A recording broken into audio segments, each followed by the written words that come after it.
it's Natasha and thank you so much for joining me today. Today we have a really fun technique and we are going to be doing an optical illusion, I guess, and this is a really simple one. I promise you anyone can do it.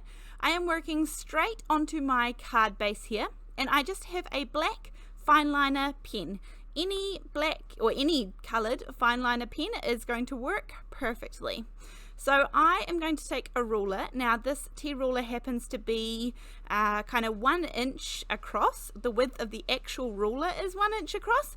So I'm going to use that to my advantage, and that is how big my squares are going to be. Now I will say there are so many different ways of doing this particular optical illusion. There are lots and lots of you can kind of step it up, different levels of doing this, and this for me is just the most basic one, but I like basic and I love this because it means that I get the illusion without complicating things in my brain. So this looks really cool when finished, but I promise you this is so easy. Now I have just marked the 1 inch marks down the side there, and again the way that I came up with the 1 inch marks is that it was the width of the ruler. But any size squares are going to work, and even if you have partial squares down the bottom, that's okay too. So here is what you're going to start with. Now I'm going to show you on a scrap little piece here what the design is that we're doing. Now here's your outside square that we've kind of drawn with the ruler already. Just ignore my non-straight lines. Nothing here has to be perfect. So you're going to start from the very corner and go and aim to go in a straight line just inside. So going from the very corner you've created to just a little bit out from the edge. The very corner to a little bit out. The new corner that you've created to just a little bit in. The new corner that you've created to a little bit in. The new corner that you've created to just a little bit in. And this is all we do. We keep kind of creating these wonky squares in the middle, and you just keep going around and around and around and around until you get into the center, and eventually you could end up getting quite fast at this. You definitely start to get the hang of it, but honestly it looks complicated when you see the finished product.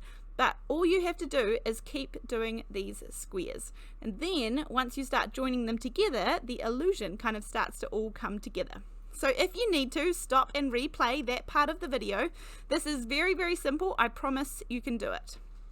So all I'm doing is starting in the corner and then moving to in a straight line to a little bit in from the outside edge. Moving from a straight line in the new corner you've created to a little bit in from the opposite edge, and then you just kind of keep going and going and going. Now obviously I am going to fast forward through this part because now you know exactly what we're up to. Your lines do not have to be straight, they do not have to be perfect, they do not have to be the same as the one that you did beforehand. This pretty much always works out fine, and that's what I like about this.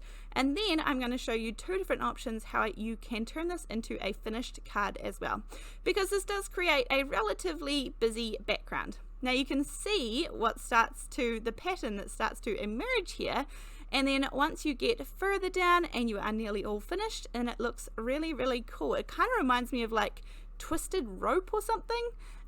Anyway, this is so simple to create, and I thought I would share this one with you just because it gives a really cool finishing look. So there is one panel. Now obviously you could do the whole background in this. It could become background colored paper as well for you, pattern paper. I mean, you can add colors to this. If you go to town and add shading and all sorts of things, then the illusion becomes even more cool. But I'm going to keep it really simple today because that's how I like things.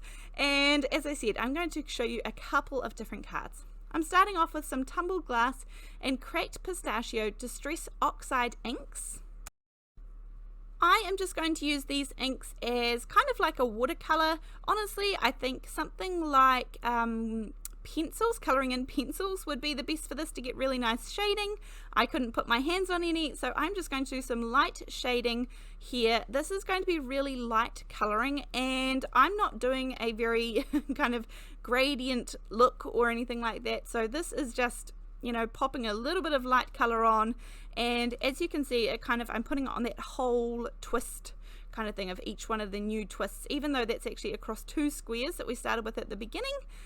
that's how I'm going to choose to colour this. So just a little bit of light colouring. But as I said, if you get all really technical, you can make these look amazing. But that's not me.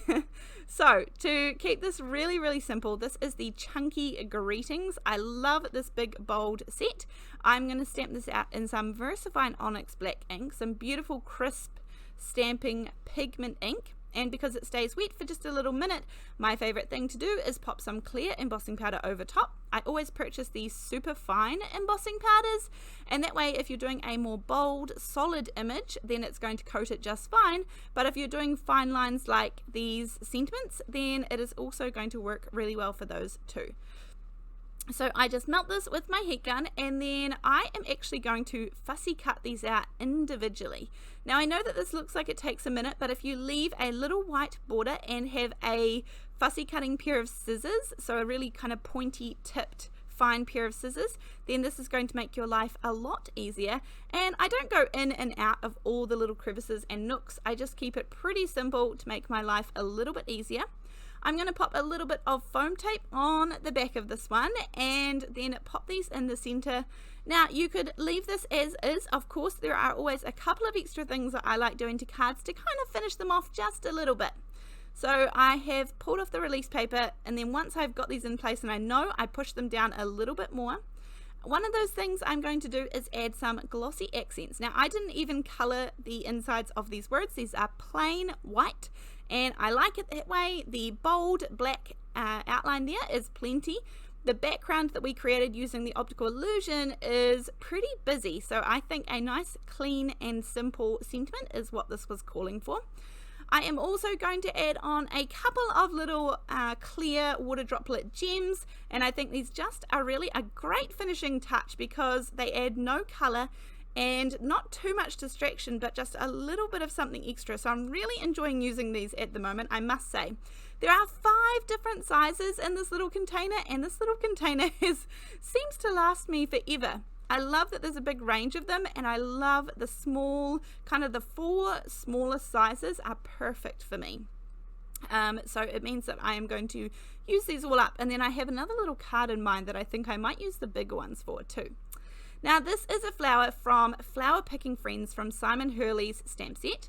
Now this black pen, if you are going to fussy cut things, then this is a lifesaver. You go around the edge with your pen facing coming from the back of the image, just in case you miss, and then go around the outside of the image and colour in that white core, and this will make your fussy cutting look at least 10 times better, because I know for me, I can't even fussy cut perfectly. All those little tight corners. This image is fairly straightforward because the lines are nice and straight and smooth. However, this will definitely be worth doing and spending the time. This pen I think is an absolute gem, and it's only around, I think it was $1.35 or $1.40 or so US dollars. And I will of course leave a link to it down below, but worth investing in my opinion. Any black kind of brush marker or marker, you are going to be able to go around the outside, especially when you have stamped in some black ink. Now for the lily, I'm going to use this little paper molding tool, and I was going to pick it up off there because I was going to do some splashes, but change of plan. I am just using the ink pad to dip it into and add some extra little details onto my lily. Then for the stem, I just am going to pick up some of this Mowed Lawn Distress Oxide with a water brush and just do a very, very little bit of light shading, but all just using the same color. Keeping it really, really simple. Now the background, the optical illusion one for this one, I'm going to keep plain white. I'm not going to add any color at all. And I want to show you, first of all, an accident, but second of all, a trick to fix the accident. So I'm using the same pink that I actually used for the inside of the flowers. So what was on that little finger dauber is the same pink here. And so I decided to color in my little happy birthday because that way it's all going to coordinate and match, right? But unfortunately, when I pop this on the background and I kind of pop everything together, because I have used a really saturated version of the ink rather than just kind of a really light little bit which I put in the center of the lily, the colors actually look really off. So I'm going to show you how I fix that in just a minute. I'm going to pop my lily just off to the right a little bit, and that separates it away, but you can see here the color is much darker. It still coordinates, but I like it to be a little bit less bright.